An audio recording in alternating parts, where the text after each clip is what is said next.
What's going on, peoples? It's your boy Bonnet Man Baje in the hat today. This is my man Prince. And it's your boy Skelz rocking a Ninja Turtle today, you know. And today we have a special guest, my boy from New York, Siobhan. What's going on, Siobhan? How you feeling, bro? Hey, shit, chilling. Feel good nowadays. Taking it easy. How's the family going?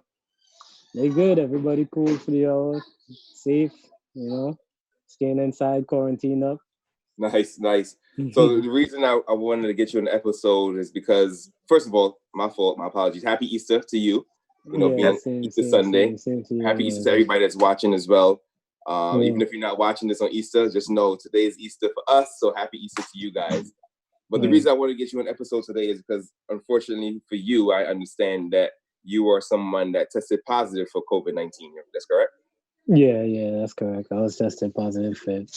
Damn. So like, where do you work and what do you do exactly then? Yeah, well, I work at Kings County Hospital, and I'm a service aide. So Nice. you know, I'm in contact with patients on a regular. Interesting. Okay. So you mentioned you work at a hospital. You test positive? Did you have any symptoms? Did you notice anything different? Did you feel any type of way?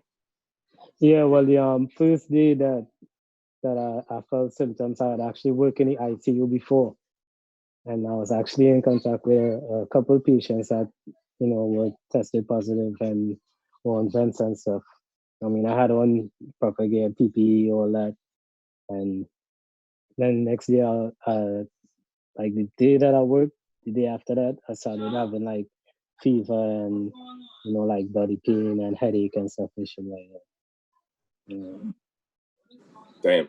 So So that means, because usually they said that it takes about 2 to 14 days before you even feel symptoms, but you're basically saying that you felt it almost right away, basically. Yeah, it was basically like right away for me. I don't know how it works so fast in my case, but it was like right away, you know. And I was go ahead.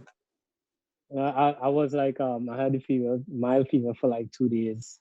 Okay. And after that, like, you know, I just had like headache and, you know, a little body pain and stuff. But like by Sunday, I felt that way. Like the Wednesday, by the Sunday, I was better. And the only thing happened after that is like I lose like sense of taste and smell. After that, yeah. You know, so at what point did you like stop going to work then after you started feeling symptoms? You was like, you know what, I don't want to go to work no more, or did you alert your job or anything like that? Well, here what happened. The crazy thing about it was that the day when I first started feeling symptoms, right? I didn't pay it no mind. I thought it was like, hey, like, because I didn't think that like it would have happened to me. So I was like, you know, maybe I just have a little bug or something like that. Correct. You know, and I'll be fine, because for me to bounce back so fast and then after just lose taste and smell, I wasn't thinking about it like that. So I went back to work Monday. So I was back out to work by Monday, and Tuesday I got a phone call from my father told me that he told me that my cousin he tested positive. So I called my cousin up and I asked him like what symptoms he have, and he explained to me, and it was the same symptoms what I had. So Wednesday when I went back out to work, I called them and I let them know like, hey, I think I might have this or whatever the situation is. And then they tell me like, you know, go home and try and get tested, and, you know, we'll be in contact with you. Okay, so they told you to go ahead and get tested. Like, so after you got tested, etc., like, what was that process like? Like, what's the test like? Because I haven't seen or heard anything about what the test is. It's uncomfortable, man. Like they basically like swab your nose. They take like a stick and they push it all the way up your nose and swab and pull back up. That's the test. So it's pretty painful then, basically. Yeah, it is. So after you got the test, did you get the results right away? Nah, it took some time. I know some places it's rapid, but what happened is that at Kings County they wasn't testing employees at the moment, right? So we had to get our own testing outside. So I had to call my doctor and schedule. But when I called my doctor, they said it wasn't doing testing either. So I needed to get tested right away because, you know, I have my family and stuff that I live with. I didn't want to take no chance. So I went to urgent care and I went to get tested. When I went over there, it was packed. I had like a 2-hour wait before I even see a doctor. And then when I finally saw a doctor now, they test me. They tell me like within 7 days, I'll get my results back because of the volume of patients they have coming in. So I went home and I didn't take no chances. I quarantined myself right away from my family. And I just stay away and wait until the test results come back. And it actually took like 10 days before the results actually came. Huh. 10 days. Now, yeah. during that 10-day period, you said you quarantined yourself from your family. Mm-hmm. I'm married, I have a son. So what was that like? It wasn't good at all, man. It was like one of the worst experience because it's like you inside, you know, it's like, you know how you have a pet and you have it in a cage and you just come and you just push your food in and close the door back. Like that's how it was because nobody ain't trying to get sick. And I understand that. And then when I come outside and I gotta use a bathroom myself, my son running coming to me and he's like, Daddy, Daddy, and he wanna hug me and stuff. And I gotta be like, nah, you gotta stay back and, you know, keep your distance. And then he's sad and looking at me with a sad face afterwards and thing. And it was terrible. It wasn't a good experience at all. Wow. Wow. So you had to deal with the pain of the virus, and you still had to deal with the emotional pain of being away from your family. Yeah, being away and not being able to interact with my son and stuff and things like that. So during the whole process of you quarantining yourself at home, like, could you say you were scared, especially when you're hearing all the stories of people passing away and stuff? Because obviously, you know, New York has the highest death rate. Like, how was you feeling hearing all the news and knowing, damn, I already have this, and feeling what you was feeling inside? Yeah, I mean, part of me was kind of like, I mean, even though I know that I had it, kind of me like reality really didn't kick in as yet. Like, I still like was thinking like, damn, like maybe I don't have this shit, you know? But because I ain't get the results back as yet, so I'm thinking like maybe I don't have it because I felt good, you know. I didn't feel like how other people was that they talk about they couldn't breathe and they cough, and I had no cough or none of that. I just had like a little mild fever, body pain, you know, and that was it. And lost taste and smell, but the other symptoms, right? So that's why I wasn't scared, like thinking that, you know, I'd like this thing might really take a toll on me or anything like that. So more times I was just like calm about it. And so during, like, how long were you quarantined for? In total it was like 14 days. Wow. Yeah. So 14 days, no interaction with your family. That had to be brutal mentally. Yeah. I can only imagine. But as far as the job go, like, symptoms gone now, everything's good. Do you expect to go back to work? Like, how do you feel about working now? I mean, I know what I signed up for, you know. I work in the hospital, so regardless, you know, I'm going back, you know, and I gotta do what I gotta do regardless for, you know, patients and stuff. You know, I can't just turn away and be like, all right, well, you know, I'm just gonna stay home. You know, this is what I signed up for. True. Mm-hmm. So in regards to, obviously, all right, so now you're going back to work. I'm not sure if you could catch it again. I'm not sure like much more about this virus, but like, what about like your family, your wife and your kid? Like, do you scared if they get it? Yeah. I'm worried about them, like, you know, getting it. So like now I take way more precaution, you know, when I come home and while I'm at work, you know, and I try to make sure like when I come in the house and stuff, I leave all my stuff, you know, outside, and you know, I go inside. I don't touch anybody. I go straight to the shower, wash my hands, take a shower, clean off and all of that before I even interact with anybody. You know, I take more precautions now. You know, you can still hear my voice over song. I still have like a little phlegm in my throat and stuff, you know. Although I feel better, but you know, that's the only thing that I feel now. And I kind of stopped watching the news for the most part, but I do get certain social media feeds and whatnot. There's still a few naysayers out there that don't really take this as serious as they should. Like, what do you have to say to those people? No, it's real, man, and you definitely should take it as serious as you know as it is, because people are out there losing their life on a regular, man. Like, it's not a joke when you think it is, that you hear people saying how, oh yeah, they're bringing in a container, like a portable freezer to put bodies. Like, that shit is true. Like, everything, all the morgues and everything is full, so they gotta bring in a extra container to store bodies right now. So it's real. People are really out there losing their life. And you may think that how,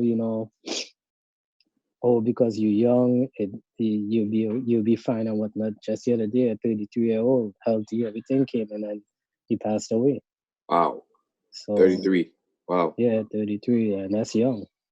It is young, because me, I'm 30, so that's only 3 years older than me. Yeah, exactly. And also too, with the mortality rate increasing, I had a friend that unfortunately just lost her dad, and and talk to her, she's saying that she can't even have a funeral because one, funeral homes are backed up, and then two, they don't want to take any patients that had the virus. Yeah, So now it's almost like you're forcing them now to cremate, and so you can't even mourn them in the way you used to mourning them in a burial, right. a funeral, a burial. Like, it's very, very sad. I think that's even more sad than them passing away, that you can't say goodbye the real way, Exactly. So I'm pretty like sure. Go ahead. A lot of patients in there, and they in there struggling for their life, and they passing away, and it's like there's no family member there to like hold their hand or help them ease their pain while they're going through, and like that. There's nobody there because they can't take that chance. Can't take that chance of family coming and they getting infected too, and now they go back outside and they spread it, and that chain reaction just happened after that. And we gotta prevent that at all costs, man. Everybody had to do their part. Everybody had to do their part and try and stay inside. So when you say family members, when you guys have, like, I know you said you was with somebody that was positive, what do you guys do with the family members? You make sure that they stay away, or can they visit? Yeah. Like, how does that work? Nah, at this point, there ain't no visitation. If you test positive, there ain't no visitation around that. So once you come in, that's it. Like, there's no, if you test positive, that's it.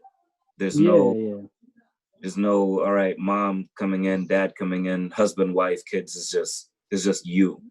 Yeah, it's just you. That's wow. what it is right now. That is, wow. Yeah, because if you come in, you basically putting yourself at risk. There's chances that you could come and get it. I mean, look at me. I'm working there and I'm wearing full PPE. I had all my gears on and I still got it. Wow, that's scary. That's very, very scary. Mm-hmm. So that's the sad part about all of this, man. But I know you mentioned earlier that your job, they weren't testing employees. Are they testing employees now? Yeah, they started like afterwards when I went to urgent care. They started like 2 days afterwards. They started testing because they 2 days after. Yeah, they called me and they were like, "Oh, yeah, we started testing employees now. Would you like to come?" And I was like, "I already want to get tested." So how much longer now do you have away from work? Like, when do you go back to work? I go back to work maybe by Wednesday or something like that. Oh, this Wednesday coming? Yeah. Go back and go get clearance, and hopefully I'm good to go. So that was my follow-up. So you said the first time you got tested, it took 10 days before the results came back. So I'm pretty sure that work is going to be the same procedure. And would you have to wait another 10 days for the results to come back, or did you hear anything about testing coming back a little bit quicker? No, it's faster. It's faster at Kings County. You go get tested, it take like maybe a day or two to get your results back. Yeah. So that process did speed up a little bit. And it did speed up. As far as testing go, is there still a rather large line there? Well, I'm sure you haven't been out yet, but I'm sure you communicate with a lot of people at work. Like, did it tell you what the atmosphere is like at Kings County right now? I mean, it's basically like usual everyday routine, but the only difference is now there's a lot of like units that being converted and patients moving to accommodate for COVID patients are coming in because we running out of space. So we gotta keep turning over units to accommodate for patients that's coming in. You said turn over units. I'm ignorant to what that really means. So so basically it's like the units that we have patients that have been there for a while that have dementia or whatever it is. Like we try move them off of the unit and put them on the next unit that we cleared and to make space for patients that come in that tested positive for COVID. Gotcha. So if you have like a maternity ward, that's flipped into a COVID-19 ward then? No, well, the maternity ward still stays as it is, but there's a few different buildings they have, so they may have like some units in psych that they may move patients to a different floor. A unit may only have like maybe 4 or 5 patients, so they may move them to a different floor, and that whole unit now turn into a med surg unit, so they could make room for patients that test positive. Got you. Yeah. And final question, we finish up with this. Obviously, like we talked about, the mortality rate is increasing. You guys as employees, you have to see these people passing away. So, like, what's the mental state like for you guys as employees, seeing so many people dying after dying? Is the job, is there any psychological help where you can go talk to somebody? Because I'm pretty sure as a human being, you can't deal with so much death. Nobody's used to that. Every day, hundreds of people dying. Like, what are they doing psychologically to help you guys, like somebody to talk to and stuff like that? Yeah, well, yeah. There's different therapists that you can go talk to if it's affecting you like that. But I mean, it is hard seeing all these people dying on a regular and stuff. It is, and even some of our own personal co-workers have passed too. Like a couple of them we know have passed, and we also have like a couple that's in ICU. So it is tough right now, but I mean, you're just trying to get through it, man. That's all we're doing right now. Damn, man. Listen. Hats off to you, and I'm glad to hear that you're good now. Obviously, I can't imagine what you went through because I mean, I'm over here.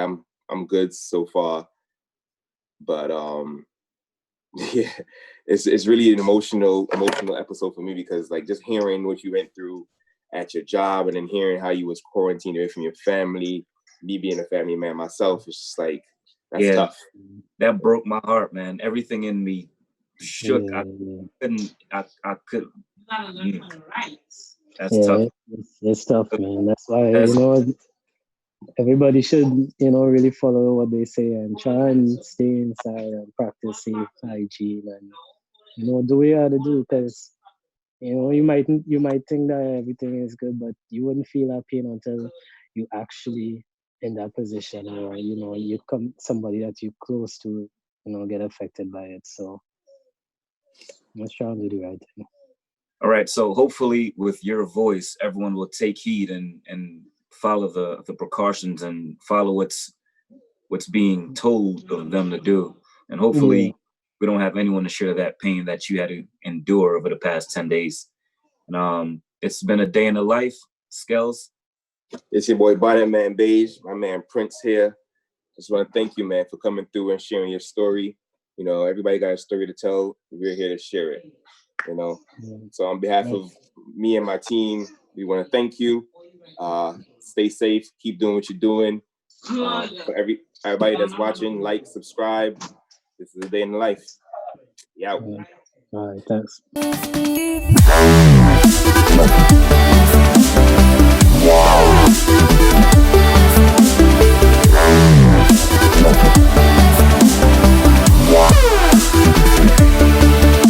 Bye.